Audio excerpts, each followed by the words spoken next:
자, 오늘은 그 2장입니다. 그 원자의 구조, Atomic Structure and Interatomic Bonding. 그래서 원자의 구조와 결합에 대해서 공부를 하게 될 거예요. 그래서 이 챕터에서 공부할 거는 반딩을 일으키는 것이 무엇인가, 왜 반딩이 일어나는가, 그 다음에 어떤 종류의 반딩들이 있는가. 이건 사실 고등학교 때도 배웠고 1학년 때도 배웠던 거라서 한번 정리하는 입장이 될 거고, 그 다음에 그런 반딩의 결과로부터 우리가 어떤 물질의 특성을 기대할 수가 있는가, 이런 것들을 주로 배우게 되겠어요.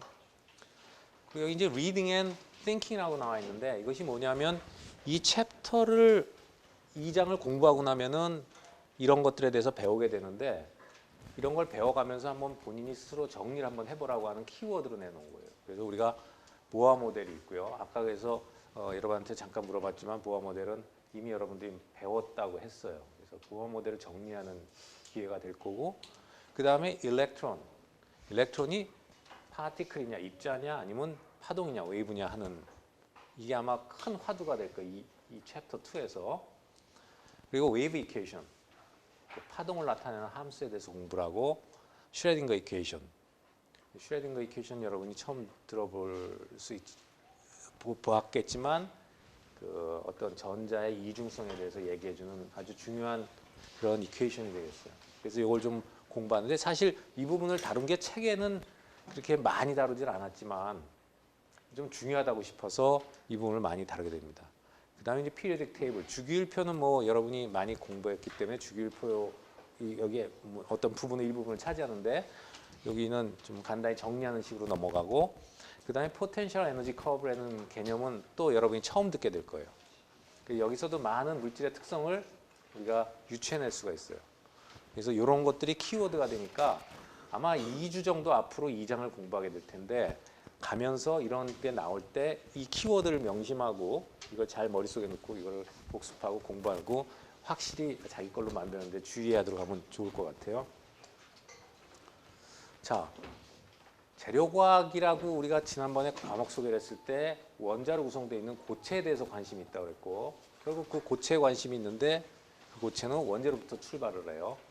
근데 원자는 뭐 다 알다시피 여러분이 뭐 하이드로젠 원자 번호 1번부터 해서 프로톤 수에 의해서 쭉 원자 번호가 정리가 돼 있죠.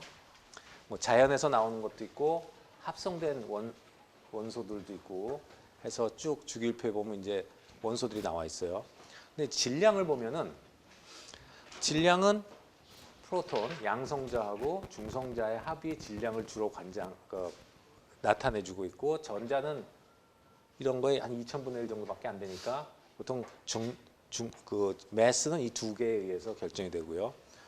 그래서 일반적으로 매스를 나타내주는 것 중에서 여기 보면 Atomic Mass Unit라고 AMU라는 단위가 나오는데, 정의는 뭐냐면 카본 동위원소 12번, 카본 12번에 1몰의 무게가 12g이에요. 그거의 12분의 1을 1 Atomic Mass Unit로 정의를 합니다. 사실 히스토리를 보면 처음에 수소로도 정의를 했고요. 산소 16번을 갖고도 정의를 하고, 여러 가지 변천사를 거쳐서 가장 적합한 것이 카본 12번 동위원소다라고 생각을 해서, 지금은 현대에서는 카본 12번의 12번 원소의 1몰의 무게가 12g이에요. 1몰에는 아시다시피 아보가드로수 넘버만큼 6 곱하기 10의 23승계의 원자가 있고, 그 무게를 합쳤을 때 탄소 12번이 12분의 1이 1 아토믹 매스 유니트가 돼요.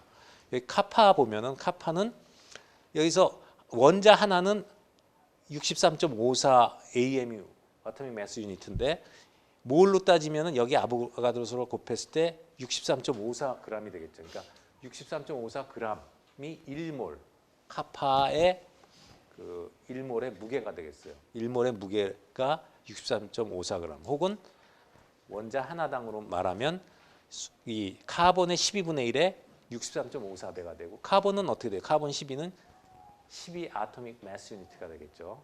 그거의 12분의 1이 1 아토믹 매스 유니트로 정의되니까, 뭐 간단히 한번 다시 보면 뭐 이런 건 좀 빨리 넘어가겠어요. 원자는 일렉트론과 프로톤과 중성자, 뉴트론으로 구성이 되어 있는데, 여기 보면은 일렉트론의 무게는 9 곱하기 10의 마이너스 31승 킬로그램. 그리고 한 이거에 뭐 2000배 정도의 무게가 되는 것들이 프로톤과 뉴트론이고 아토믹 넘버는 그래서 프로톤의 수 혹은 아토믹 넘버는 여기 보면 프로톤의 수 혹은 차지 밸런스가 맞아야 되니까 일렉트론의 수도 마찬가지가 되겠죠.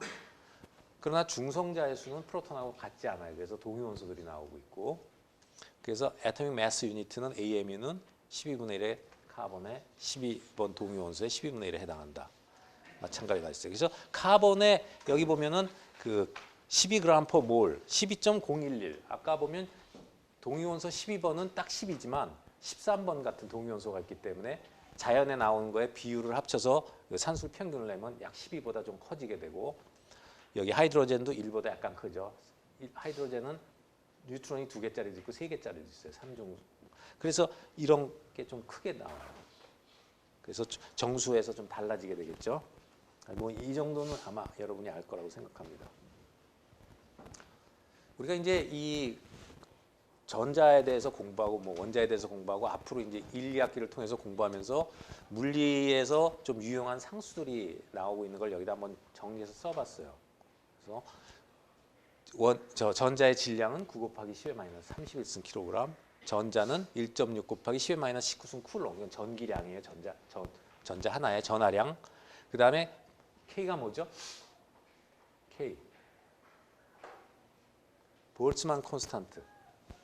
볼츠만 콘스탄트는 3.62 곱하기 10의 마이너스 5승 일렉트론 볼트 퍼 또 켈빈이에요. 1도당의 이게 에너지 단위인데 일렉트론 볼트라는 것은 1볼트의 전기장 1볼트의 그 전압이 걸려 있는데 전자가 하나 있을 때 받는 힘이에요. 끌려가려고 그랬죠. 플러스 쪽으로. 그 에너지예요. 그래서 이것은 볼트의 단위가 쿨롱분의 줄이에요. 쿨롱분의 줄. 이것은 단위가 뭐죠? 전하량이니까 쿨롱이죠. 그러니까 이건 뭘 뜻하냐면 여기다가 일렉트론 전하량 1.6 곱하기 10의 마이너스 19승 쿨롱을 곱하면 쿨롱분의 줄이니까 쿨롱 지워지고 줄로 남겠죠. 이 값이 나오겠죠. 환산하는 거예요. 줄로 하고 일렉트론 볼트. 근데 앞으로 보면 알겠지만 전자재료에서는 거의 대부분 일렉트론 볼트라는 단위를 써요. 우리가 관심 있는 게 전자이기 때문에 줄이라는 단위나 캘로리라는 단위는 화학 반응이나 이런 데서 많이 쓰고 화공이나 화학. 전기 전자에서는 일렉트론 볼트를 씁니다. 그래서 이 단위가 굉장히 중요해요. 뭐 이거 왜 내는 건 아니고 여러분이 뭐 어떤 걸 계산하다가 필요하면 이 챕터에 와서 이 페이지에서 찾아 쓰려는 거예요. 물론 교과서나 책에도 나와 여러 가지 다른 책에도 나와 있지만 그 다음에 H는 플랭크 컨스탄트죠. 플랭크 컨스탄트는 보통 요걸 많이 알고 있죠. 6.63곱하기 10의 마이너스 34승 줄색인데 일렉트론 볼트라면 역시 요거하고 줄은 둘 다 에너지 단위니까 환산이 가능하겠죠. 요거를 요 값으로 나눠주면 요게 되고 여기다가 요걸 곱하면 요게 되는 거죠. 그래서 4.14 곱하기 10의 마이너스 15승 일렉트론 볼트 퍼 줄. 그 다음에 아보가드로 수는 6.023 혹은 0.02 곱하기 10의 23승 퍼 몰 개수죠. 그 다음에 입실론 제로라는 것은 나중에 가서 나오는데 여기도 뭐 나오긴 나오지만 이걸 배우는 쪽은 이건 유전 유리이기 때문에 그 퍼미티비티예요. 그래서 이것은 12장에 가서 다루게 되는데 미리 보면 8.854 곱하기 10의 마이너스 12승 페럿 퍼 미터라고 좀 색다른 단위가 나와요. 그 다음에 마그네틱 퍼미아빌리티 투자율이라고 하는 뮤제로는 마그네틱 프로퍼티를 할 때 나오는데 이것은 이제 8장에서 나오게 되죠. 8.85 곱하기 10의 마이너스 1.257 곱하기 10의 마이너스 6승 헬리 퍼 미터. 그 다음에 보아 마그네토는 이것도 역시 자성 재료에서 나오는데 9.27 곱하기 10의 마이너스 24승 암페어 미터 제곱 혹은 얼그 퍼 가우스. 여기는 조금 차지하더라도 이런 데는 아마 자주 보고 쓰게 될 거예요. 앞쪽에. 그래서 모아놨으니까 참고하시고요. 자, 이제 보아 아톰입니다. 아마 여러분이 우리 홈페이지에 게시판에 봤으면 알겠지만 그 History of the Atom이라는 걸 한번 보라 그랬죠. 동영상 9분짜리. 그거 못 봤어요? 게시판에? 게시판에 올려놓지 않았어? 혹시 본 사람 있어요? 유튜브에. 한번 여러분이 이 과목을 통해서 아까도 말했지만 그런 키워드들에 대해서 여러분이 한번 정리해보는 시간을 주게 할 거예요. 그 지난 시간에도 얘기했지만 외우는 거는 전혀 전 원하지 않아요. 여러분들이 어떻게든 이해를 해야 돼요. 그리고 이미 배운 것들이에요. 보호 아tom이 그 모델 배웠다 그랬죠. 예를 들어서 보호 아톰을 배웠는데 이게 뭐냐고 얘기하면은 대답할 수 있는 사람이 많지 않아요. 그리고 대답을 하더라도 아주 피상적으로 저 전자가 어떤 일정한 궤도를 에너지가 퀀타이제이션이다 이 정도만 알지 그게 어떤 내용을 포함하고 있고 왜 그렇고 그게 무슨 그 과학적인 중요도가 있고 이런 거에 대해서는 잘 모른다고요. 물론 배웠을 거예요. 그렇지만 그거를 이해를 안 하고 주로 이제 외는 쪽으로 습득을 했기 때문에 그런 게 연결이 안 되는 거죠. 그래서 오늘은 거의 이제 1장에서는 인트로덕션을 했고 2장에서 이제 처음으로 들어가는데 조금 자세히 이런 히스토리를 배경으로 해서 여러분한테 그런 큰 그림을 한번 그려주려고 그래요. 그러니까 여러분이 얘기를 잘 듣고 이 녹화돼 있으니까 방송을 반복해서 또 잊어버리면 들을 수도 있겠죠. 볼 수도 있으니까 한번 보면은 정리가 될 거예요. 아마 모든 것들 그런 식으로 이제 갈 텐데 한번 얘기를 해주려고 그래요. 우리가 지금 보호 애텀을 들어오고 2장의 챕터에 Atomic Structure, 원자의 구조라고 나와 있는데 원자 맨 처음에 그 비디오를 본 사람은 알겠지만 디모크라시터스가 그렇죠. 그 사람이 이름도 생소한데 맨 처음에 원자라는 거를 어떻게 정의를 하냐면 재료를 쪼개고 또 반으로 쪼개고 해서 더 이상 쪼갤 수 없는 게 원자라고 했어요. 참 지금 생각하면 터무니없는 얘기지만 더 이상 쪼갤 수 없는 거. 디모크라티스. 그러다가 사실 이제 달턴이라는 사람은 어떤 모든 케미컬 스피시스는 원자들이라는 게 이렇게 비례적으로 합쳐져서 예를 들면 그걸 스토이키오메트리라고 하는데 H2O 같으면은 그 수소 원자 2개, 물 원자 하나 이런 스토이키오메트리가 맞춰져 가지고 모든 물질을 구성한다고 얘기했고요. 실제적으로 원자에 대해서 가깝게 다가가서 비슷하게 얘기하기 시작한 것은 이제 탐슨이에요. 그 전에도 일렉트론의 존재는 발견이 됩니다. 옛날에 그러니까 19세기 중엽쯤에 나옵니다. 그런데 전자는 있는데 그럼 마이너스잖아요. 전자가 마이너스라는 건 알고 있는데 그러면 이게 중성인데 그럼 플러스가 어딘가 있어야 되죠. 그 플러스가 어떻게 생겼는지를 모르는 거예요. 어떤 형태로 있는지. 탐슨은 뭐라고 그랬냐면 여러분이 쿠키를 보면 왜 건포도가 박혀 있듯이 플러스 차지가 이렇게 퍼져 있다고 했어요. 원자는 플러스라는 차지가 적당히 퍼져 있고 그 사이에 마이너스가 이렇게 과자에 건포도 박혀 있듯이 박혀 있다고 그랬죠. 그죠? 그게 탐슨의 모델이에요. 말이 틀렸죠. 물론 그 당시는 이제 그럴 수밖에 없었고. 그 다음에 나온 게 이제 러더포드예요. 러더포드라는 건 뭐냐면 힐리움이면 전자가 두 개인데 전자 두 개 띈 걸 우리가 알파 파티클이라고 해요. 힐리움에서 전자가 빠져나니까 2 플러스 이온이죠. 그럼 플러스를 갖다가 그 원자에다 쏴주는데 이제 원자를 먹으면 재료겠죠. 근데 어떤 현상이 일어났냐면 반대로 거꾸로 튀어나오는 그 힐리움 이온이 있는 거예요. 플러스 이온이. 근데 그걸 뭐라고 표현했죠? 거기 보면 나오죠. 마치 그 당시에는 플러스가 그냥 이렇게 있고 그 사이에 마이너스가 있었기 때문에 그거를 갖다 이 플러스 이온을 갖다 가속해서 때리는 거를 종이에다가 대포를 쏘는 거라고 비유를 했어요. 그 정도의 에너지를 줬는데 종이에서 대포알이 튀어나왔다. 너무 이상하잖아요. 그죠? 그게 이상한 현상을 발견한 거예요. 그래서 그때 뭘 발견합니까? 원자 핵을 프로톤이라는 걸 해서 플러스가 퍼져 있는 게 아니고 플러스에는 포지티브 차지를 갖는 알갱이가 있다. 그걸 러더포드가 발견한 거죠. 그래서 그때 뭐라고 했냐면 플러스가 있고 주변을 전자가 돈다 하는 모델이 나오게 됩니다. 거기까지는 여러분이 이제 아마 기억을 더듬어 보면 그런 얘기를 들어보았을 거예요. 그리고 앞으로 지금 현대 물리를 배우는 사람은 이제 그 부분을 다루게 돼요. 근데 거기서 뭐가 이제 문제가 되냐면 이런 얘기를 쭉 하면 옛날 그 과학 히스토리가 들어가는 거니까 어차피 여러분이 물리를 배울 때 아마 듣게 될 테니까 한번 들어보세요. 뭐가 이제 문제가 되냐면 19세기 때 결국은 물리를 관장하던 법칙은 여러분 알고 있는 뉴턴의 법칙이에요. 뉴턴의 법칙 알죠? 얘가 굉장히 막 퍼져갑니다. 그러나 이런 기회에 그렇게 한번 넓게 공부해서 알고 있는 지식이에요. 뉴턴 법칙 알잖아요. 그죠, 여러분? 이런 거를 다 이렇게 종합을 해서 이걸 생각하는데 끌어들여 보면은 이해하는 머리가 생기는 거예요. 폭넓게.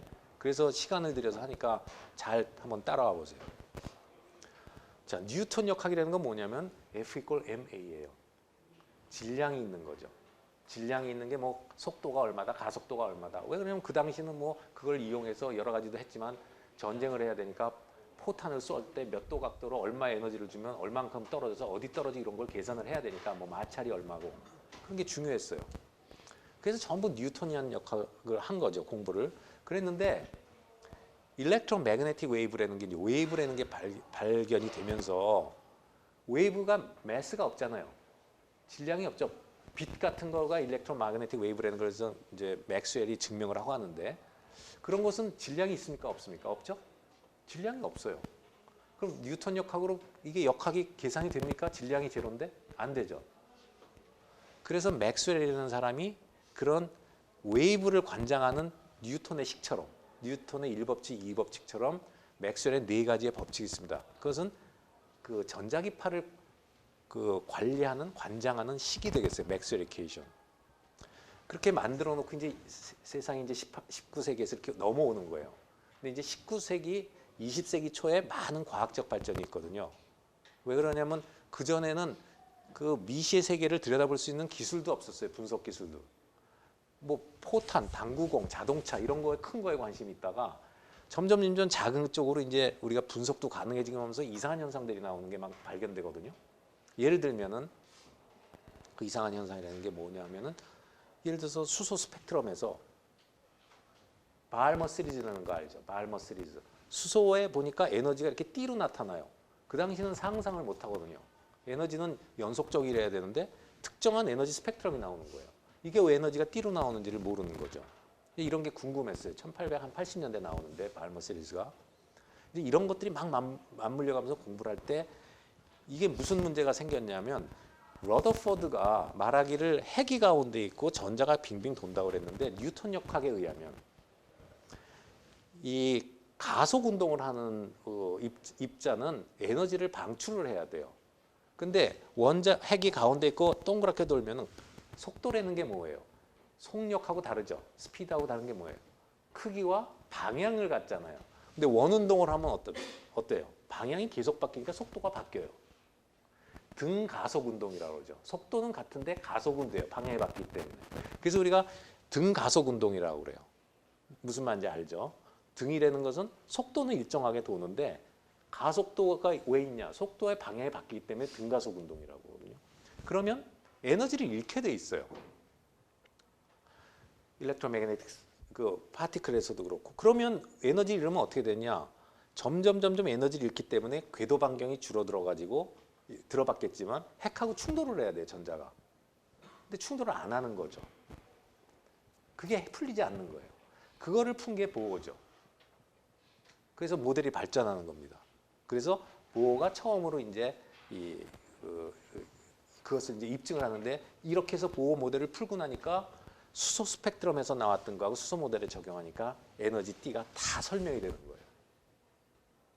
무슨 말인지 이해가 돼요? 자, 간단하게 얘기했는데 그런 내용들이 여기 속해 있어요. 근데 여기서 보면은 이전에 말이죠. 이전에 어떤 일이 있었냐면 그 플랭크, 여기서 나온 플랭크가 여러분 알죠? 이 에너지는 하뮤다. 그 웨이브에서 에너지는 프리퀀시와 관계된다는 거 이건 많이 봤죠? 에너지는 하뮤라는 거가 플랭크가 그걸 이제 했고 뭐 이후에도 1905년에 아인슈타인이 포토 일렉트론 이펙트라는 걸 가지고 가설을 냈는데 플랭크가 뭐를 했냐면 이걸 함유라는 거, 그러니까 블랙바디 레디에이션, 흑체를 가지고 어디서 레디에이션, 빛이 나오는 거를 연구하면서 어떤 거를 연구하게 되냐면 그 사람이 왠지는 모르는데 에너지가 퀀타이제이션, 에너지가 연속적이지 않고 떨어져 있다는 거를 가설을 냅니다. 그 사람이. 에너지가 퀀타이제이션이 돼 있다. 퀀타이제이션, 퀀텀 이펙트인데요.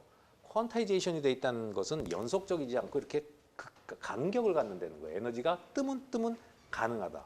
중간에 에너지는 가질 수가 없다는 거죠. 근데 예를 들어서 여러분이 보면은 에너지가 2분의 1 mv 제곱이에요. 옛날 뉴토니안으로는. 그죠? 키네틱 에너지가 2분의 1 mv 제곱이죠. 그런데 v 속도가 v0 플러스 at 아니에요. 가속도에다가 시간을 곱하고 그걸 초기 속도에다 하면 속도가 나오죠. 그러면 예를 들면은 뭐 당구공을 갖다가 이렇게 쭉 가속을 시키면은 에너지가 당구공의 키네틱 에너지가 어때요? 연속적으로 변할 거 아니에요. 그죠? 속도가 탁탁 어떤 속도가 받아들이지 않는다는 건 여러분 이해가 안 될 거 아니에요. 그죠?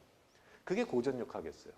그렇기 때문에 모든 에너지는 연속이라고 보고 있었는데 설명이 안 되니까 플랭크가 가설을 한 게 흑체에서 이것은 에너지가 나는 그 증명을 못 하는 거죠. 그렇지만 이래야지 될 거다라고 한 거예요. 근데 이제 1905년에 아인슈타인이 그 이제 실험으로 포토 일렉트론 이펙트에서 그런 파티클이 있다는 거를 갖다가 실제적으로 이제 입증을 해서 그게 누가 딱 이거를 증명했다기보다 자연스럽게 퀀타이제이션 에너지가 있다는 거가 증명이 됐죠. 보어는 어떤 가설을 했냐면 이 사람도 여기서 가정을 합니다. 에너지만 퀀타이제이션이 되는 게 아니라 각 운동량, 그러니까 앵귤러 모멘텀이라고 하는데 그런 앵귤러 모멘텀도 퀀타이제이션이 돼야지만 된다. 그런 가설을 했어요. 왜 그런지 모르지만 마찬가지로 아까처럼 에너지가 퀀타이제이션 되듯이 각 운동량도 퀀타이제이션이 일어나야지만 이 원자가 안정하고 원자를 주위를 도는 전자가 안정한 궤도를 가질 수 있다라고 가설을 한 거예요. 근데 그거는 나중에 또 이제 뭐 한 10년 뒤에 드브로이 여러분 드브로이라고 아는지 모르지만 물질파, 메터웨이브, 람다는 mv분의 h, 드브로이라든가 뭐 그런 쪽으로 해서 뭐 나중에 입증이 되죠. 그래서 어쨌든 여기서는 보아 모델을 여러분이 어떻게 알고 있는지 어떻게 이해하고 있는지 모르지만 그런 가설에서 출발을 해요. 그래서 한번 그런 거를 보고 한번 보자 말이죠. 그럼 보아 애텀을 보면은요. 이렇게 이제 핵이 있고 그 주위를 전자가 돌고 있는데 이 전자가 가질 수 있는 궤도를 우리가 아무데나 이 반경의 함수가 될 텐데 아무데나 있는 게 아니고 이렇게 특정한 궤도만을 돌 수 있고 거기에 에너지를만을 가질 수 있다. 그래서 그 각 에너지 준위를 우리가 퀀텀 넘버라고 부르는데 여기서는 뭐 나중에 이제 수소 모델에서 나오겠지만 프린시팔 퀀텀 넘버라고 불렀어요. 주양자수. 여기서는 당연히 주양자수를 부르는 게 이제 보아가 수성 모델을 했기 때문에 전자가 하나밖에 없으니까 원자는 구형이고 그러니까 여러분이 볼 때 한번 다시 나오겠지만 3차원을 표현하려면은 축이 3개가 필요하죠. 직각좌표계에서는 x, y, z의 좌표가 필요하고 구좌표계에서는 뭐가 필요하죠? 구좌표계로 하면은 3가지의 코디네이트이 뭐가 필요하죠? 입체를 표현하기 위해서 구좌표계에서 반경 또 그다음에 이제 이 천축과 각도하고 이렇게 투영한 각도에서 세타, 파이, r 이 3가지가 나와요. 근데 여기서는 구형이기 때문에 각도하고 상관이 없기 때문에 그 반경만의 함수가 돼서 퀀텀 넘버가 하나밖에 안 나와요. 그래서 우리가 이걸 프린시팔 퀀텀 넘버라고 그래요. 아마 다음 시간쯤에 하이드로젠 모델에서 다음 시간쯤에 다시 보게 되면서 이해를 다시 한번 할 수 있을 거예요, 여러분이. 자, 그래서 뭐 여기 나온 것은 아까하고 똑같은 얘기니까 넘어가고요. 그러면 이 보어 애토믹 모델을 한번 풀어보자는 거죠. 보면은 자 수소 모델을 보면 여기 플러스가 차지가 하나가 있고요. G가 1이니까. 그 다음에 전자가 외곽에 하나 있어요. 아니면 수소 모델 같은 것도 똑같이 돼요. 나트륨 같은 것도 외곽에 전자가 하나 있고 앞에 쉘은 다 쉴딩이 돼 있고 그러면 나머지 쉴딩 된 거 다 빼고 나면 플러스 하나하고 마이너스 외곽에 돌고 있는 거랑 똑같이 이런 식으로 볼 수가 있죠. 근데 수소 모델을 갖다 놓고 봅시다. 그러면 이것이 이제 여기에 대한 역학적인 계산, 이건 뉴토니안 메카닉스에 나온 거 똑같아요. 뉴턴 역학을 썼죠. 그럼 뭐가 있어요? 여기에서 이게 떨어지지 않고 전자가 가는 것은 구심력이죠. 잡아주고 있잖아요, 핵이. 여러분이 오늘이 대보름이네. 쥐불놀이를 하면은 해봤는지 모르지만 왜 불러가지고 깡통 돌리죠? 그럼 깡통이 계속 원운동을 하잖아요. 쥐불놀이가 뭔지 알아요? 돌아갈 때. 그러면 그때 이 깡통이 날아가지 않게 잡아주는 것은 어떤 구실하죠? 그 구심력은 뭐가 잡아주고 있죠? 스틸이나 철사 같은 게 잡아주고 있잖아요. 여긴 그게 없지만 잡아주는 힘이 뭐겠어요? 구심력을 일으키는 게 정전기력이죠. 쿨롱 포스예요. 그래서 여기 보면 쿨롱 포스는 여기 나온 것처럼 R의 제곱분의 이 R의 제곱분의 양쪽의 차지의 곱의 제곱하니까 2제곱이 되고 여기 4파이 입실론 제로 아까 조금 전에 했던 그 퍼미티비티 유전율이 나오는데 진공에서 유전율 여기에 진공이라고 생각하면 요 사이 유전율이 들어가는데 이것은 그 어떤 그 뭡니까 그 단위를 맞추게 하는 상수니까 이렇게 그냥 알아둡시다. 일단은 4파이 입실론 제로 R제곱분의 2제곱 하고 이게 바로 구심력이죠. R분의 mv제곱. 자, 그래서 이 식이 하나가 만족이 돼야 됩니다. 이게. 그래야지 끊어지지 않고 계속 돌죠.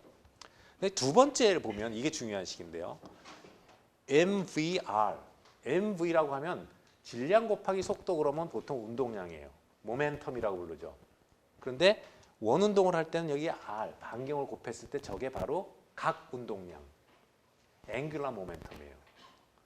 그래서 여기 보면 이 앵귤러 모멘텀이 E5는 H, 이 H는 플랭크 컨스탄트고요. 이 플랭크 컨스탄트고 E5는 H를 물리에서는 아주 자주 나오는데 E5는 H를 H바라고 표현합니다. H바는 정의가 E5는 H예요. 그래서 여기를 보면 사실은 H바거든요. 그럼 저 식을 보면은 MVR에는 어떻게 돼요? H바로 쓰면 NH바가 되겠죠? 아까 이 플랭크 컨스탄트라고 해서 이름이 컨스탄트니까 저는 상수죠. 이 파이도 상수죠. 그러니까 이건 뭐예요? 특정한 값이죠. 상수값이에요. 근데 뭐예요? 이게 각 운동량이죠. 앵귤러 모멘텀이 NH바 이게 상수인데 N배 N은 정수라고요. 양의 정수. 정수보단 1부터 시작하겠죠. 양의 정수니까 1부터 시작 0 뺀 거. 자, 이게 바로 뭘 뜻하죠? 앵귤러 모멘텀이 퀀타이제이션이 돼 있다는 얘기죠. 연속적이지 않고 상수의 어떤 배수라는 거잖아요. 그죠? 아까 마치 에너지가 이렇게 퀀타이제이션 됐듯이 여기서 이 사람이 이게 가설이에요. 보아의 가설. 보아가 이걸 풀기 위해서는 이래야지만 된다라고 왜 그런지 모르지만 이래야지만 안정하다라고 가정을 하고 푼 거예요. 나중에 보면 이제 맞는 거죠. 아까 에너지가 가정을 했다 나중에 증명이 되듯이 똑같은 일을 그러니까 보아의 가설이 두 번째 들어갑니다. 그래서 여기서 n을 우리가 퀀텀 넘버라고 불러요. 양자수 퀀텀 넘버.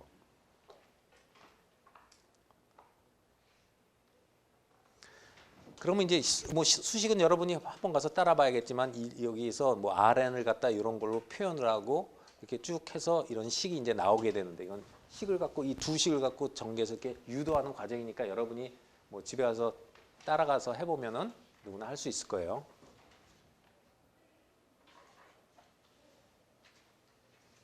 그런데 에너지라는 것은요. 에너지라는 것은 포텐셜 에너지 플러스 키네틱 에너지죠. 토탈 에너지는. 토탈 에너지는 포텐셜 에너지 플러스 키네틱 에너지예요. 그건 여러분 뭐 그 정도는 알 거고. 포텐셜 에너지는 뭐냐? 정전기력이 있다는 건 뭐예요? 두 개가 결합을 하고 있는 거죠. 그럼 결합을 왜 해요? 결합을 하면 안정하기 때문에 하거든요. 떨어져 있을 때보다 안정하기 때문에 결혼한 거예요. 결합을 하고 있는 거예요. 그러면 안정화되는 것은 에너지가 낮은 상태죠. 높은 데보다 낮은 데가 에너지가 안정하잖아요. 그러면 두 개가 아까 전자하고 그 플러스 프로톤이 결합을 하고 있단 말이에요. 에너지가 안정한 거죠. 결합한 상태. 그러면 이것을 에너지가 얼만큼 하려면 뜯어내면 되잖아요. 뜯어내서 서로 무한대 거리로 갖고 가면 어떻게 그러면 그게 에너지가 되겠죠. 그런데 이것이 아까 정전기력이에요. Rn 제곱분의 2제곱이 정전기력이니까 요거를 어떤 거리부터 R까지 하면 떨어내는데 필요한 R에 대해서 적분해요. 포스를 거리에 대해서 적분하면은 에너지가 되죠.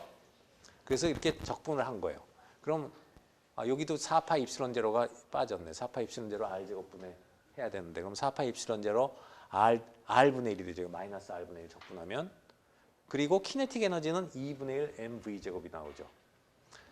근데 여기 mv를 갖다 앞에서 구한 식으로 치환할 수가 있어요. 그래서 가서 보면은 결과적으로 요 앞에 구해놨기 때문에 앞에 페이지에서 그걸 요거는 뭐 간단하니까 가서 요걸 보면은 에너지는 4파이 입실론 8파이 마이너스 8파이 입실론 제로분의 1의 R의 n승분의 2의 제곱이다 하는 식이 나와요. 그럼 여기서 보면은요. 요 n이 아까 뭐라 그랬죠? 퀀텀 넘버라고 그랬죠. 양자수. n이 1이면 여기도 1이 들어가는 거고 n이 2면은 여기도 2가 들어가고 이걸 아이겐 밸류라고 그러는데 그래서 n이 1, 2, 3, 4 무한히 가요. 그럼 여기서도 R이 1, 2, 3, 4 무한히 가요. 그 얘기는 이런 것만 가능하기 때문에 E1이 가능하고 R1일 때 E2가 가능하고 E3가 가능하고 이 R이 1대1로 코레스폰던스가 있는 거죠. R과 토탈 에너지와는. 그래서 이렇게 풀어놓은 다음에 그거를 갖다가 쭉 좀 더 정리를 해가지고 요 식을 갖고 좀 더 정리해서 R에는 앞에서 보면 2파이 mv분의 nh인데 정리를 해서 요 이 식에다가 요 Rn을 치환해서 집어넣으면 요 Rn을 구해서 집어넣으면 뭐가 나오냐면 이 n은 마이너스 8 입실론 제로 h제곱분의 m24승 n제곱분의 1은 요 n제곱분의 1은 주양자수지만 요 앞에 것들은 다 상수거든요. 8 입실론 제로 h제곱 질량 2의 마이너스 2의 4승 다 상수죠. 그래서 요걸 상수로 묶어내면은 그거를 2완이라고 묶어내면은 n제곱분의 2완이 되고 2완은 마이너스 13.6 일렉트론 볼트가 된다는 거죠. 그 결과적으로 이게 뭐냐면 그 발머 시리즈나 무슨 뭐 라이만 시리즈 이렇게 수소 스펙트럼에서 이렇게 이런 게 나오는데 이 스펙트럼의 에너지를 보면 13.6 이런 게 나왔었거든요.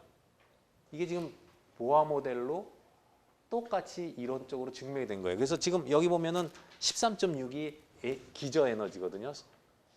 그죠? 그라운드 스테이트고 1일 때요. 그러면 앞에 가서 n이 2일 때 보면 4분의 2완이죠. 4분의 2. 그 다음에 n이 3일 때는 9분의 2완이죠. 그럼 여기 가서 보면 마찬가지로 이거의 4분의 1이 3.49, 이거의 9분의 1이 1.5예요. 그래서 수소의 스펙트럼을 정확히 이 보아 이론이 증명해내고 이런 에너지만이 가능하다는 거죠. 그래서 이런 데는 에너지가 가질 수가 없어요. 그래서 수소가 가질 수 있는 에너지는 이렇게 퀀타이제이션이 돼 있다. 어디서 나왔냐면 아까 말한 가군동량이 퀀타이제이션이 돼 있다는 가설부터 출발해서 나온 거예요. 그래서 지금 보아 모델을 여러분이 어떻게 해석하고 어떻게 이해하고 있는지 모르지만 지금 여기 본 것처럼 의미가 있는 것이 그 전에 그 러더포드까지 있었던 핵주위를 전자가 돌고 있다 하는 것은 그냥 고전적인 개념이고요.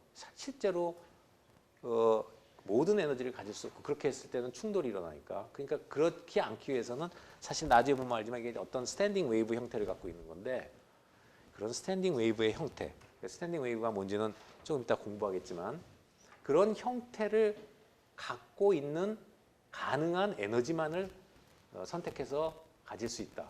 그 퀀타이제이션이 돼 있다 하는 얘기를 보어가 증명한 겁니다. 이게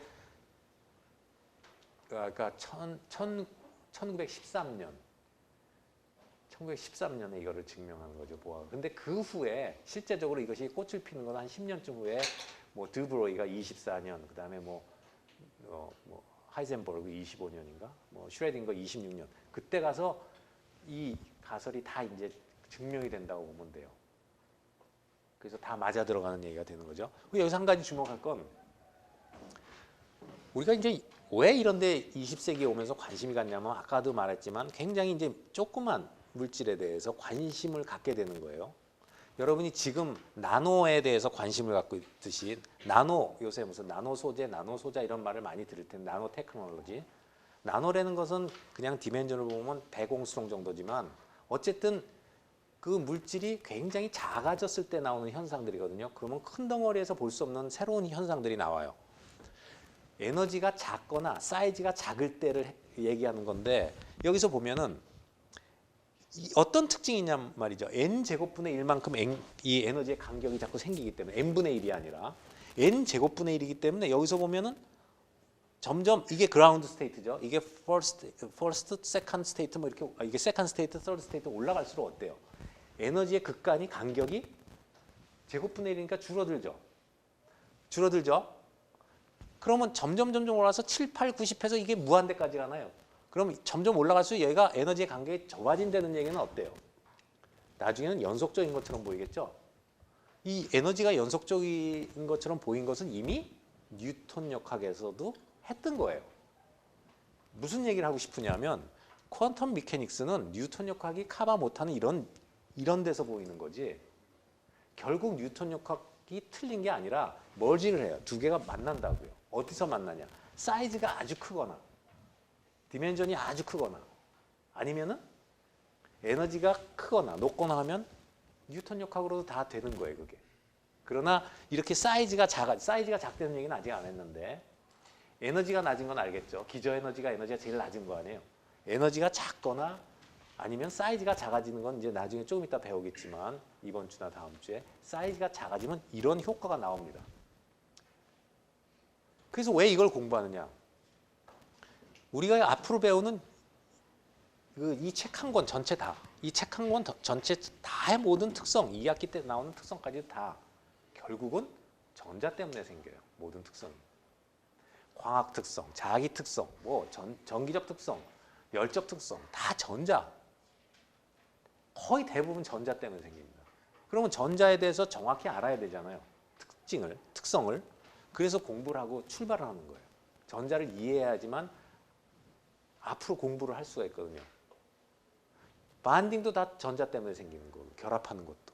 결합을 어떻게 하냐에 따라서 물성이 달라지는 것도 다 결국은 근원은 전자에서 나와요. 그래서 전자를 정확하게 이해를 해야 되기 때문에 이런 거가 이제 나오는 거죠. 그래서 좀 현대물리 얘기를 조금 했어요, 여러분한테. 그래서 하나 얘기가 나온 김에 하나 조금 더 가려고 하면은 근데 여러분이 여기 현대물리를 대부분 듣는다고 그랬죠. 근데 아직 수업을 안 해서 상대성 이론 같은 거 특수상대성 이론 아직 안 들어갔죠? 그러면 혹시 나중에 조금 배운 다음에 내가 처음 설명하는 것보다 좀 배운 다음에 해주는 게 좋을 것 같기도 한데 재밌어요. 그러니까 어떤 얘기를 하고 싶으냐면 거기도 나오는데 빛이라든가 일렉트로매그네틱 웨이브는 질량이 없다고 그랬잖아요. 질량이 없죠. 질량이 없는데 모멘텀이라고 하는 것은 mv잖아요. 모멘텀은 질량이 있어야 되죠. 그래서 뉴턴 역학에서는 뭐 질량이 있어야지 mv 속도를 갖고 가면 그 모멘텀이 있잖아요. 그런데 웨이브 같은 것은 빛이라든가 이런 것은 질량이 없는데 질량에 무슨 모멘텀이 있느냐 하는 게 궁금하잖아요. 그걸 우리가 massless particle이라고 부르거든요. 포톤이라는 거. 빛의 알갱이를 포톤이라고 불러요. 포톤. 근데 포톤이라는 것은 빛이라는 웨이브를 알갱이로 본 건데 그 알갱인데 그렇지만 어떤 알갱이냐? 매스가 없는 알갱이에요. 그래서 massless particle이라고 불러요. 근데 빛에도 모멘텀이 있다고요. 여기 에너지가 있고 모멘텀은 h바 k로 주어져요. 웨이브의 모멘텀은 h바 k예요. k는 람다하고 관계되는 텀이고 파장. 근데 일렉트로매그네틱 웨이브 같은 것들이 다 이렇게 주어져. 에너지는 h바 오메가, 이것은 에너지고 모멘텀은 h바 k 이렇게 주어져요. 근데 지금 봤지만 다 mv 매스가 없는데 어떻게 모멘텀이 있느냐? 그런 얘기가 보면 상대성 이론에서 나와요. 그래서 매슬리스 파티클을 갖고도 에너지가 나올 수 있다는 게 나오고 사실 그게 나오면서 나중에 보면 드브로이의 그 매터 웨이브라는 걸 람다는 mv분의 h, 람다는 p분의 h라는 게 거기서 그걸 좀 이해해야지 되거든요. 드브로이가 람다는 p분의 h라고 했거든요. 웨이브. 그러니까 혹은 p는 람다분의 h. 그래서 어떤 이거는 범용적이거든요. 어떤 질량을 갖는 물질이 움직이고 있으면 그 거꾸로 이 사람은 이제 모든 질량을 갖고 움직이는 놈은 물체는 그거에 해당하는 파장이 있다 하는 얘기죠. 그러면 웨이브 같은 경우는 파장이 있는 거죠. 그런 매스 파티클은 거꾸로 되면 거기에 해당하는 모멘텀이 있다는 얘기예요. 매스가 없더라도 뭐 이게 좀 연결이 되는데 그것은 여러분이 현대물리를 미리 좀 공부한 다음에 한번 정리하는 의미로 나중에 한번 간단히 봅시다. 혹시 여기까지 질문 있어요?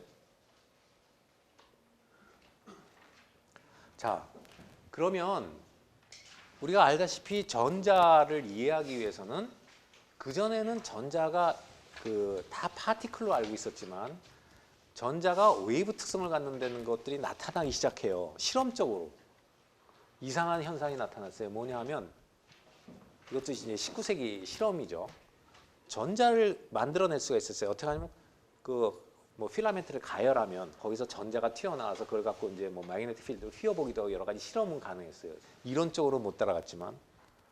그래서 전자를 발생을 시켜가지고 전자가 발생했던 것은 매스가 있는 파티클이라고 그 당시에는 생각을 했으니까 그러면 총알 같은 거죠. 그걸 이쪽에다가 플러스를 걸어주면 어떻게 됐어요? 여기서 전자가 발생한 전자가 플러스를 보고 일로 끌려가겠죠. 그럼 마치 총알을 쏜 것처럼 갈 거 아니에요. 여기 강하게 전압을 걸어주면 팍 튀어나갈 테니까. 그리고 여기다 뭘 놨냐면 어떤 판을 대놨어요. 그리고 구멍을 뚫어놨죠. 구멍을 뚫린 전자를 딴 데는 막아주고 구멍으로만 통과하게 전자를 만들어 놓고 바깥쪽에다 감광 물질을 갖다 놓은 거죠. 필름을 갖다 놓은 거예요. 그러면 어떻게 됐어요?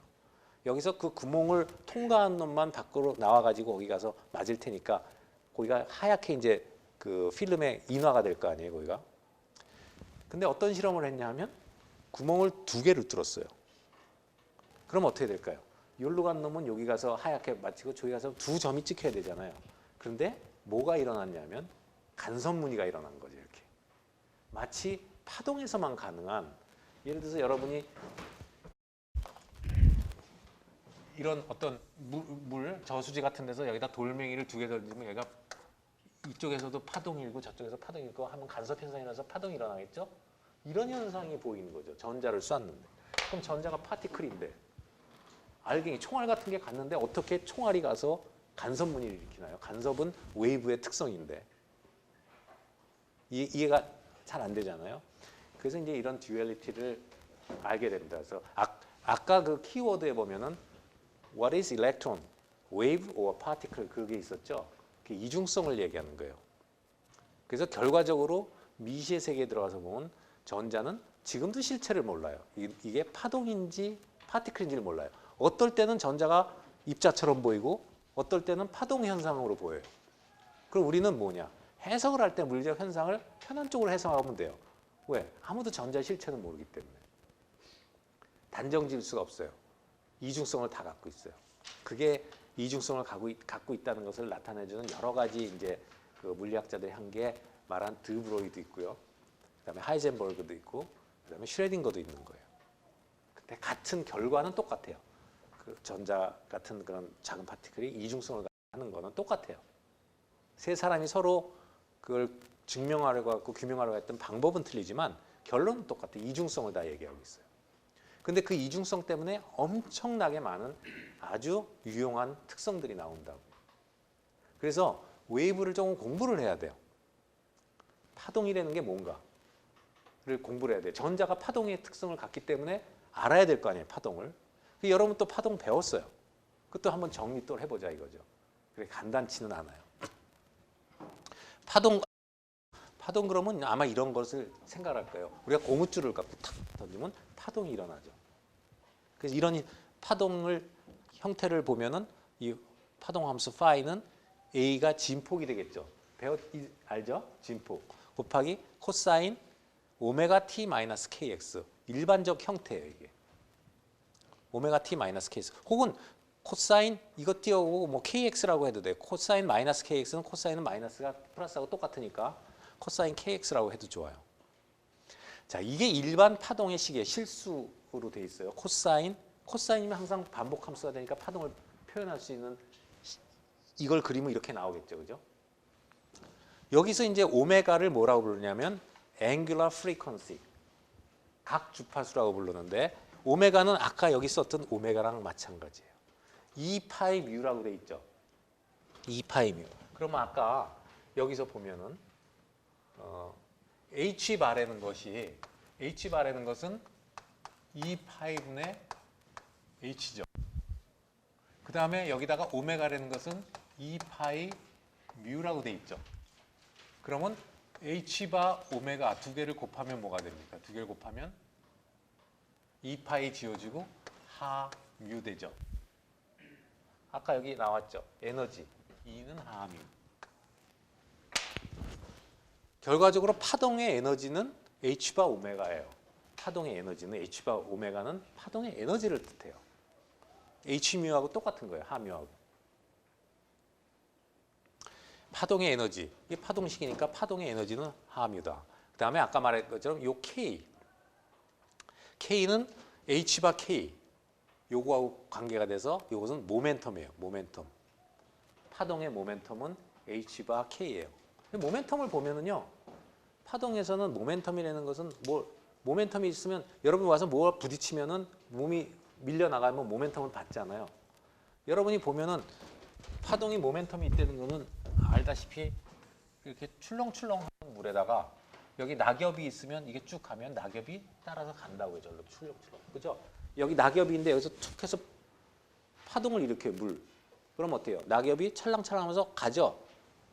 낙엽을 밀어내는 힘이 있잖아요. 모멘텀이 있다고요. 그때 요 K는 여기 보면 웨이브 넘버라고 해서 K의 정의는 람다분의 2파이예요. 람다분의 2파이. 이건 정의니까 외워야 되겠죠. 앵귤러 프리퀀시는 오메가는 2파이 뮤. K는 람다분의 2파이. 그럼 마찬가지로 여기 K는 람다분의 2파이니까 여기에 람다분의 2파이 곱하기 H바는 2파이분의 H. 그럼 이게 모멘텀이라고 했죠. 이거 두 개 곱한 게 모멘텀이에요. P는 람다분의 H. 어디서 봤어요? 조금 전에 써 있었죠, 여기. P는 람다분의 H. 그죠? 그래서 파동함수에서는 오메가는 에너지를 나타내요. H바만 곱해주면 돼요. 에너지하고 관계된 거고 K는 람다하고 관계되죠. 람다분의 2파이예요. 웨이브 넘버. 웨이브 넘버라는 거 그죠? 2파이라는 것은 원주율의 길이잖아요. 반경의 1인. 그죠? 그걸 람다로 나눴어요. 무슨 뜻이에요? 자, 2파이예요. 그걸 람다로 나눴어요. 이게 람다니까 여기서부터 여기까지가. 람다가 이 안에 몇 개가 들어가냐 하는 얘기잖아요. 2파이 안에 람다가 몇 개가 들어가냐. 그래서 웨이브 넘버예요. 숫자가 몇 개냐. 웨이브의 숫자가. 2파이를 만족시키는 람다가 몇 개냐. 몇 개 들어가냐. 그래서 웨이브 넘버라고 불러요. 그 다음에 또 하나 알아둘 게 이 K와 이 오메가 사이에는 관계가 있어요. 여기서 보는 것처럼 2파이를 묶여서 하면은 이 우리가 여기 나온 거 VP, Phase Velocity라는데 파동의 속도예요. 파동의 속도는 저기처럼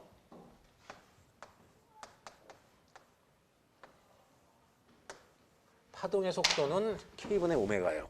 파동의 속도를 K분의 오메가로 정의해요. 이게 속도가 된다는 것은 이걸 가서 여러분이 넣어보면 되는 게 파동의 속도는 뭡니까?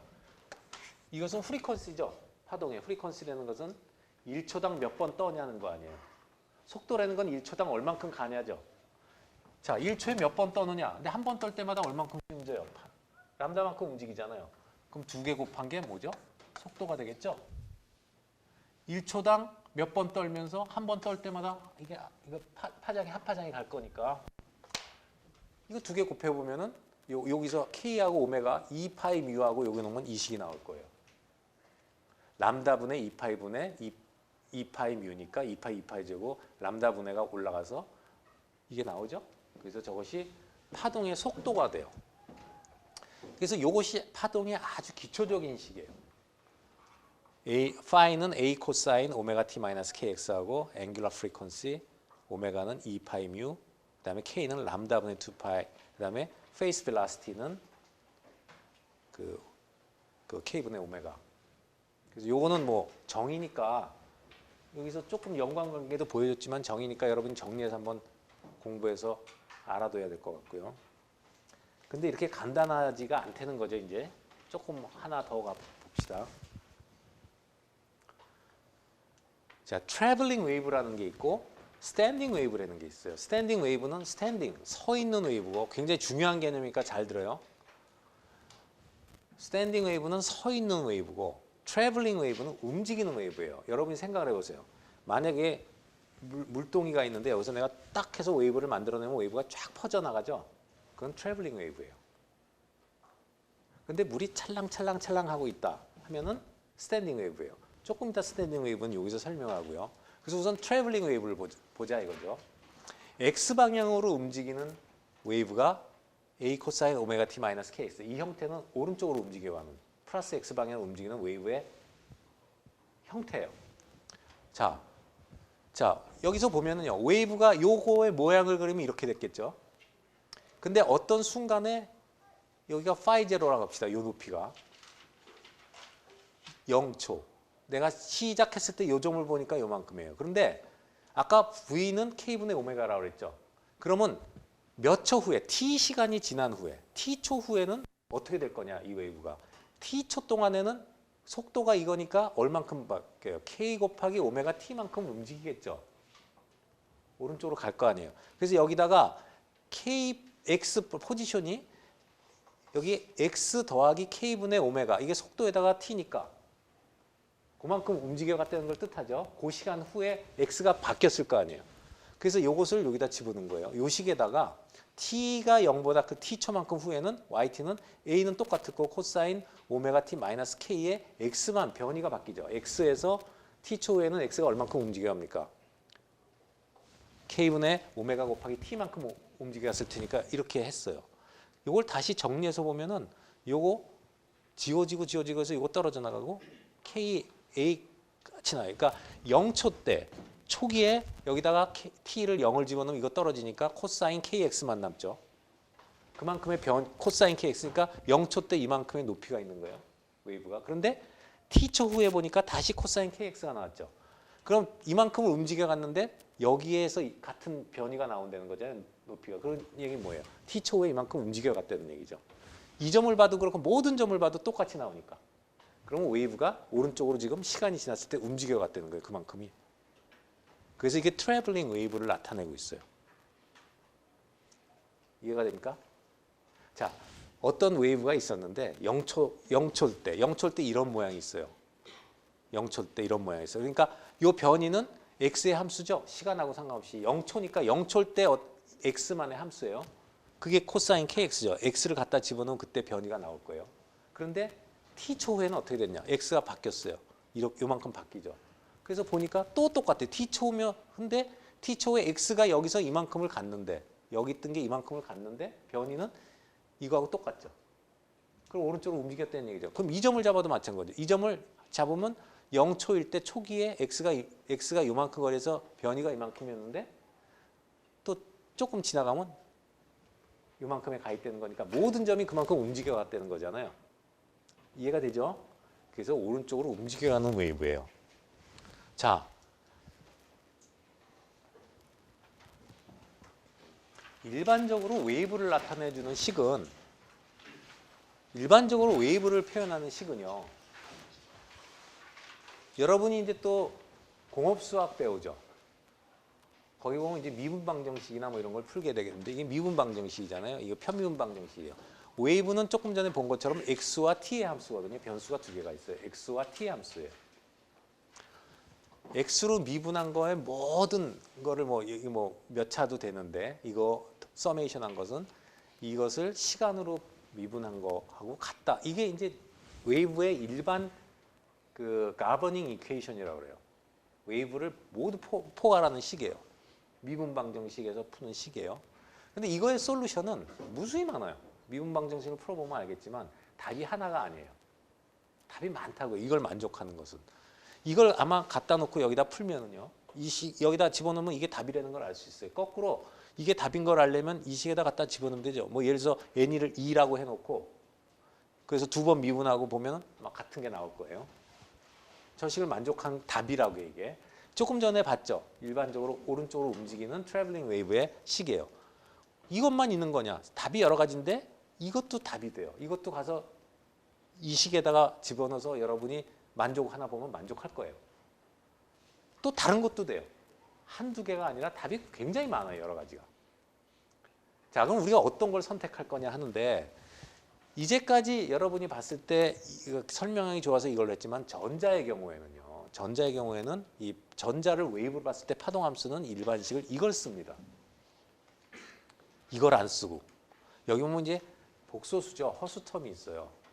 근데 왜 이거를 쓰느냐 하면 이런 거예요. 예를 들어서 이런 파동을 보면은요. 이렇게 쓸 수 있는 거는 여러분이 생각하는 파동을 볼 수 있는 게 뭐 고무줄을 흔든다든가 아니면은 물의 파동 같은 걸 생각하면 그거부터 생각이 되잖아요. 우리가 주변에서 볼 수 있으니까. 그럼 물을 보면 어때요?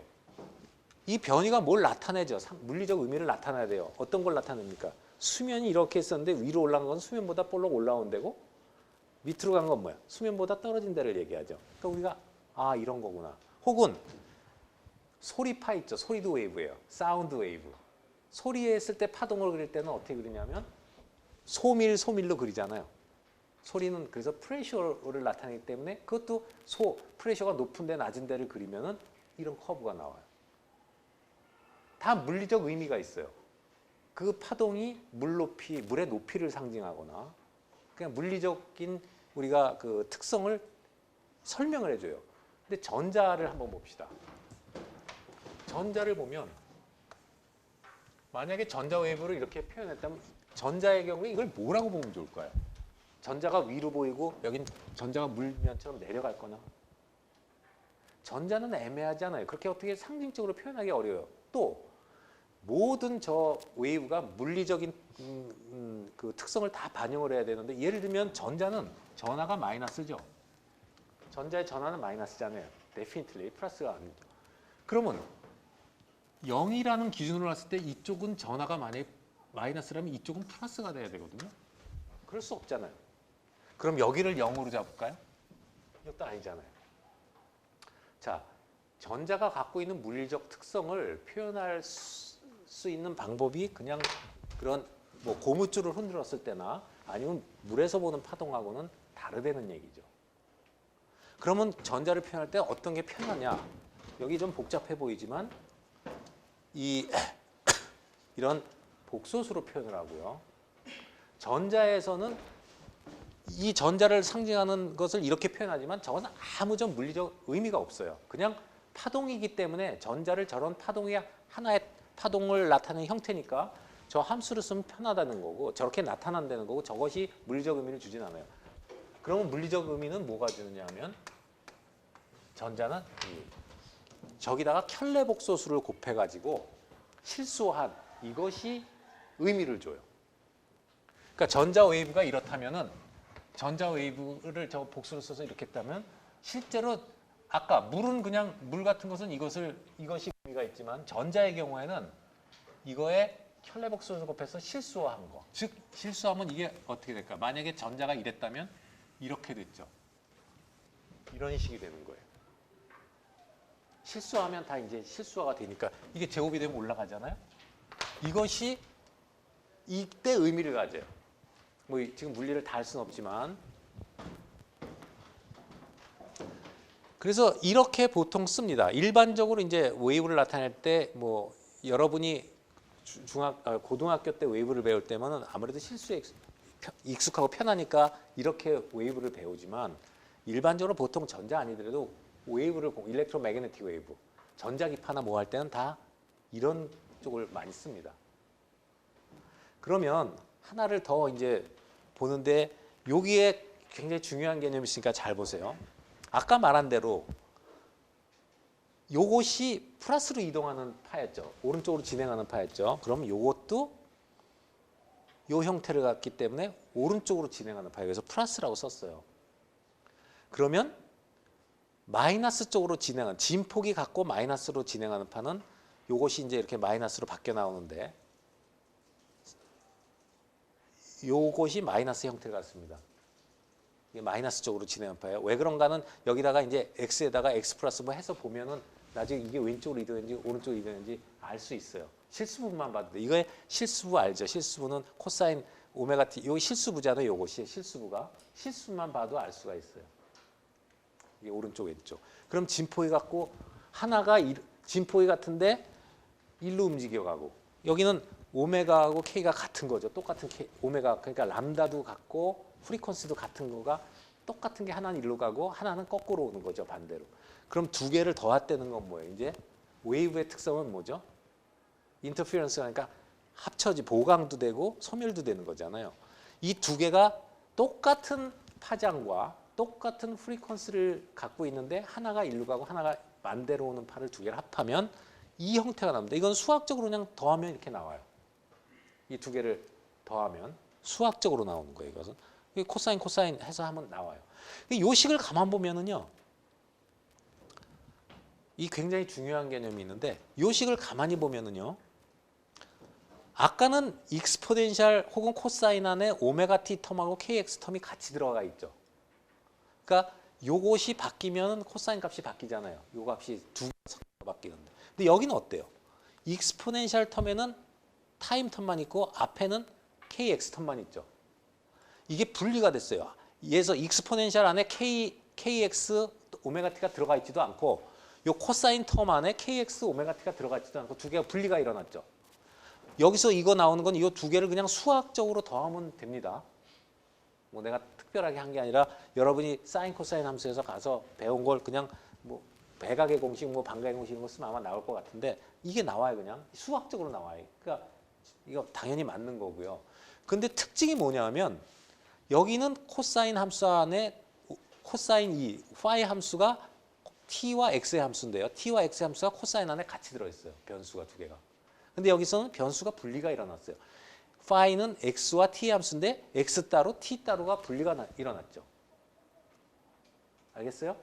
결국은 이게 이제 진폭을 얘기하고 이 그림을 그리면 이런 게 되는 거예요. 저 그림을 그리면 뭐가 되느냐 하면 굉장히 재밌는 건데 이게 나중에 이제 슈레딩거 이퀘이션 할 때도 도움이 되기 때문에 가르쳐 주는 건데 여러분이 아까 봤을 때 트래블링 웨이브는 이렇게 했던 게 시간이 지나면 이렇게 간다 그랬죠. 근데 플러스 마이너스가 합쳐졌을 때 저거를 그림을 그리면 어떻게 나오냐면요.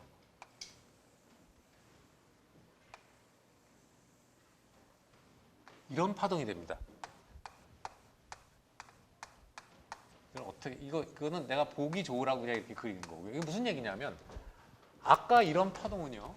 움직이는 트래블링 웨이브는 요 점의 진폭이 0이죠. 근데 시간이 조금 지나면 요게 일로 가죠. 그럼 시간이 지나면 요게 오니까 요의 진폭이 막 바뀌죠. 그죠? 어디까지 바뀌어요? 여기서 여기까지 이렇게 바뀌죠. 요 점의 진폭이 여기서 여기까지 바뀌잖아요.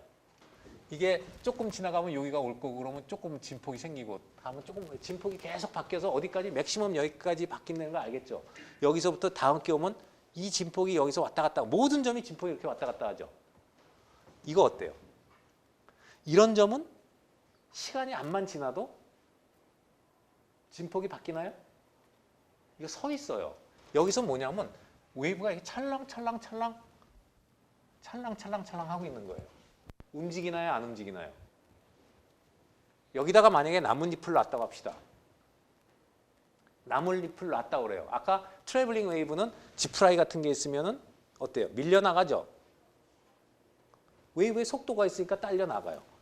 여기다가 지푸라기를 놨다고 합시다. 이게 일로 가고 일로 가나요? 그 자리에서 이러고 있겠죠. 속도가 제로예요. 그룹 빌라시티. 그 속도가 제로라는 건 뭐예요? 안 가니까 서 있죠. 스탠딩 웨이브예요. 그래서 이게 맥시멈 진폭이고 이 맥시멈의 진폭이 요 앞에 텀입니다. 2a 코사인 kx 이게 요 x의 함수고 이 진폭이 지금 여기 보면 이게 x축이니까 진폭이 x에 따라서 달라지는 거 보이죠? 그죠? 요 x는 이런 데는 진폭이 평생 가도 제로잖아요. 그래서 진폭이 x의 함수예요. 이게 진폭이거든요. 코사인 함수의 진폭이 x의 함수고 그 다음에 i 오메가 t라는 건 뭐예요? 시간에 따라 가지고 요렇게 됐다 요렇게 됐다 하니까 여기서 단진동 운동을 하는 거죠. 어떤 x가 하나 정해지면은 앞에 2a 코사인 kx 값이 정해지죠. 그래서 우리가 그 어떤 x를 갖다가 여기라고 합시다. 그럼 어떤 x가 하나 정해지면 이 진폭은 이 크기는 뭐예요? 2a 코사인 kx가 되겠죠. 그 x 값에서 그죠? 코사인 값이 되고 그다음에 뒤에 나오는 i 오메가 t는 뭐예요? 시간에 따라서 여기서 왔다 갔다 이 단진동하는 거죠. 이 식이 이해가 되나요? 이해가 돼요? 여러분도 대야 같은 데다가 물을 받아가지고 떡 때리면은 처음에는 트래블링 웨이브예요. 물이 상상을 해보세요. 물이 퍼져나가다가 대야의 벽면에 부닥치면 어떻게 돼? 거꾸로 오죠. 그러면 나중에 이 위상 틀린 건 없어지고 나중에 보면은 그 자리에서 스탠딩 웨이브가 생겨가지고 출렁출렁하게 돼요. 그러니까 가는 거하고 오는 게 만나면 출렁출렁출렁하고 있는 거예요. 그게 스탠딩 웨이브예요. 움직이는 게 아니에요. 그래서 이 스탠딩 웨이브가 왜 중요하냐면 이 스탠딩 웨이브를 가지고 우리는 주로 공부를 합니다. 슈레딩거 이퀘이션에서도 전자가 에너지, 전자의 준위 같은 걸 생각할 때는 전자가 움직이는 전자를 보는 게 아니라 전자가 그 궤도에 있잖아요. 머물러 있죠. 전자가 딴 데로 움직여 다니는 게 아니고 거기에 있단 말이에요. 그 에너지 상태를 볼 때는 저런 스탠딩 웨이브의 상태를 보게 되는 거예요. 그래서 슈레딩거 이퀘이션에서도 나중에 보면 타임 인디펜던트 슈레딩거 이퀘이션이라는 말이 있는데 타임 인디펜던트는 시간하고 상관없다. 이건 시간이 지나도 이런 점을 우리가 뭐라고 부르냐면 노드라고 불러요. 노드. 그래서 여기 보면은 앞에 기본적인 웨이브가 트래블링 웨이브가 어떤 건가를 보여줬고 그 다음에 웨이브를 나타내주는 두 개의 변수는 x와 t지만 우리가 그 에너지와 관계된 오메가 텀 그 다음에 모멘텀과 관계된 k 웨이브 넘버를 소개했고요. 웨이브의 벨라시티는 아까 말한 것처럼 k분의 오메가. 그 다음에 두 번째 와서는 그 진행을 오른쪽으로 하냐 왼쪽으로 하냐 뭐 이런 거를 봤고 여기서 일반적인 식에서부터 이 반대 방향으로 진행하고 프리퀀시와 웨이브 넘버가 같은 이 두 가지를 갖다가 합성을 하게 되면은 스탠딩 웨이브가 형성이 되어서 스탠딩 웨이브의 특성은 이러하다 하는 걸 본 겁니다. 질문 있으면 중간에 질문하세요. 요게 이제 웨이브의 마지막 그 설명이 되겠는데 그럼 여러분이 생각할 때 전자의 이중성이 있다고 그랬는데요. 전자가 웨이브로도 보이지만 파티클로도 보인다고 그랬잖아요. 그러니까 파티클하고 웨이브하고의 그 큰 차이는 뭐냐면 파티클은 어떤 시간에 반드시 포지션을 정확하게 지정할 수가 있어요. 어떤 t에서 x, y, z 포지션을 정확히 이렇게 디파인 할 수 있는 게 파티클이에요. 파티클이 어디 있으면 x, y, z를 알잖아요. 웨이브는 어때요? 퍼져 있기 때문에 x, y, z가 불분명해요. 그 대신에 웨이브의 특징은 뭐냐? 람다가 있어요. 파장이 있죠. 람다라는 파장이. 그게 특징이에요. 근데 전자가 이쪽 저쪽으로 다 보인다면 전자가 어떨 때면 여기 있어요. 근데 그게 파동이라며. 파티클 같기도 하고 파동 같기도 한데 파동이라고 하면 퍼져 있을 텐데 그게 어떻게 전자냐 했을 때 이걸 설명해 주는 건데 여기 보면 웨이브 그룹이라는 게 나오죠. 조금 전에 스탠딩 웨이브를 봤을 때는 그 람다와 뮤가 같은 거가 이제 반대쪽에서 왔을 때 스탠딩 웨이브인데 예를 들어서요. 람다가 조금씩 틀린 웨이브를 이 중첩의 원리가 있죠. 그죠? 그래서 컴퓨터로 그려보면 알겠지만 이렇게 그려보면은요. 이렇게 돼요.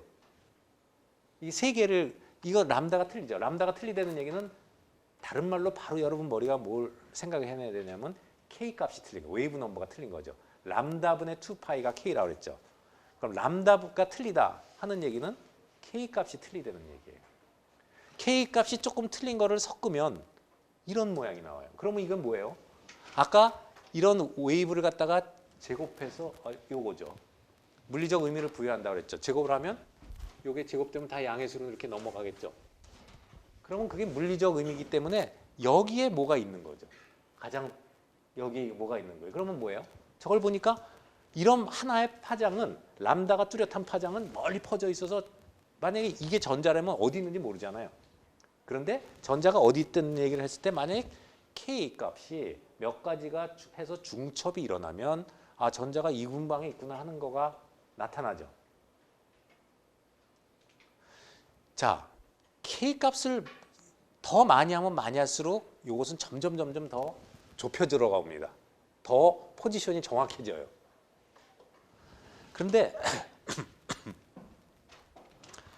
그런데 여러분이 이게 이제 불확실성의 원리라는 거 들어봤나요? 하이젠버그의 불확실성의 원리가 뭘죠? 이것도 한번 여러분이 공부하는 방법을 알려주기 위해서 이해하는 머리. 불확실성의 원리 안다고 했어요. 배웠다고. 자, 불확실성의 원리가 뭡니까? Uncertainty Principle. 뭐를 얘기하는 거죠? 뭐가 불확실해요?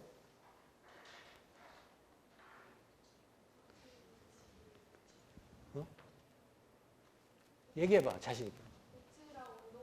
위치랑 운동이 불확실하다. 그렇지, 요거예요, 그게. 위치를 알면 운동량을 모르고, 운동량을 모르고 위치를 알면 모른다. 근데 그게 무슨 뜻인지 알겠어? 동시에 위치와 찍을 수 없다. 맞아요. 그런 의미인데 그것을 갖다가 실제로 어떤 식으로 이해하고 있는가를 한번 알고 싶어요. 왜냐하면 그런 개념을 이해한다는 게 중요한데 실제적으로 운동량이라고 그랬거든요. 이게 이제 하이젠버그의 Uncertainty Principle이에요. 델타라는 건 뭡니까? 델타는 범위를 얘기하죠. x 곱하기 p가 아니라 델타 x, 델타 p라는 것은 범위를 얘기해요. 그러니까 이 두 개의 범위가 이렇다는 얘기예요. 근데 아까 델타 p는 델타 람다분의 h거든요. 이건 컨스탄트니까 델타가 있을 수 없고 델타 람다니까 저렇게 써도 되고 델타 p는 아까 말한 것처럼 hk라고 그랬죠. h 바 k.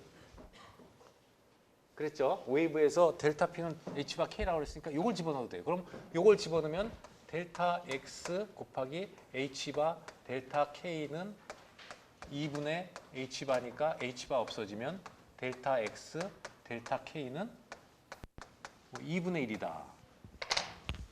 요게 요거예요. 그죠? 자, 여기서 보면은 이런 거죠. 델타 K라는 것은 아까도 봤지만 이게 K 값이 다 람다가 틀린 게 K인데 그게 여러 개가 있다는 거죠. 여기 봐요. 이게 이제 푸리어 트랜스포메이션이라고 그러는데 푸리어 트랜스폼을 보면은 이게 K의 함수고 여러 가지 K를 쭉 바꿔가면서 했을 때 여기 보면 K가 무지 많죠. K로 그렸을 때 K가 이렇게 굉장히 웨이번 그림을 보면 K가 굉장히 델타 K가 크면 퍼즐 크죠. K 값의 변화가. 그러면 어때요? 거꾸로 X는 델타 X는 굉장히 작아져요.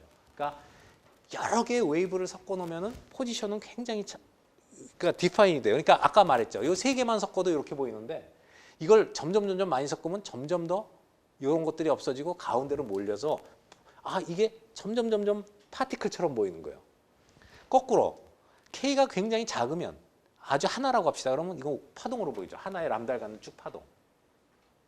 서로 이제 역함수 관계 있죠. 이거는 이제 가우시안 디스트리뷰션 하면 가우시안으로 똑같이 나온다는 얘기고. 어쨌든 이런 거예요. 그런데 중요한 것은 암만 K를 많이 하더라도 이것이 딱 하나의 포지션을 가질 수는 없다는 거죠. 그게 하이젠버그의 Uncertainty Principle이에요. 근데 그렇게 알고 있을 거예요. 근데 여기서 한번 보면은 더 재밌는 게 나와요.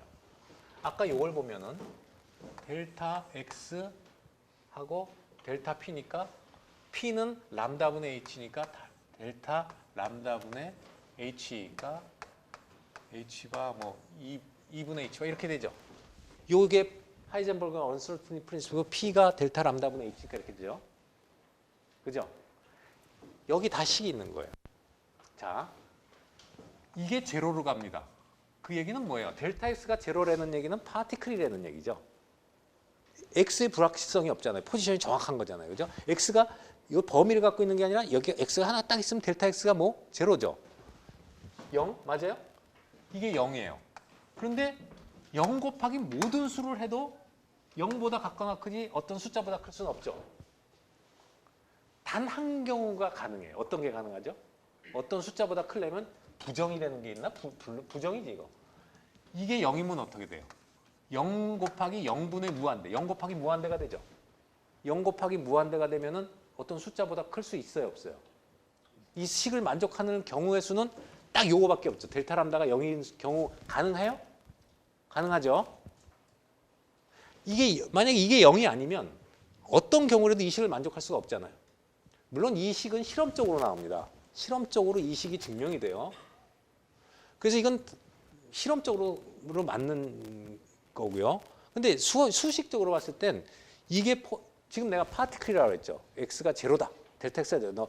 그래서 너는 전자야. 너는 파티클이야라고 내가 디파인 했어요. 그랬는데 얘가 뭐라고 그래요? 이 식을 만족하기 위해서 델타 람다가 제로라는 것은 뭐죠? 람다의 불확실성이 없잖아요. 그 얘기는 뭐예요? 람다가 딱 하나라는 거죠. 람다가 하나인 것은 여기서 봤듯이 이렇게 확실한 파동이에요. 람다가 뭐예요? 파동의 특징이죠. 람다가 하나가 딱 정확하게 있잖아요. 그러니까 결국 이것은 뭘 얘기해요? 너는 파티클이야 라고 내가 딱 했더니 아니야 난 람다가 있어 라고 주장하는 거예요. 그러니까 이게 파티클로 내가 그 지정을 할 수가 없다는 거죠. 거꾸로죠. 거꾸로도 마찬가지야. 아 그럼 너는 델타 람다가 제로해. 그러면 거꾸로 그걸 만족하려면 너는 그럼 웨이브야. 람다가 있는 웨이브야. 그러면 얘는 또 어떤 주장은 아 나는 파티클이야. 델타 x가 제로야. 라고 나오는 거죠.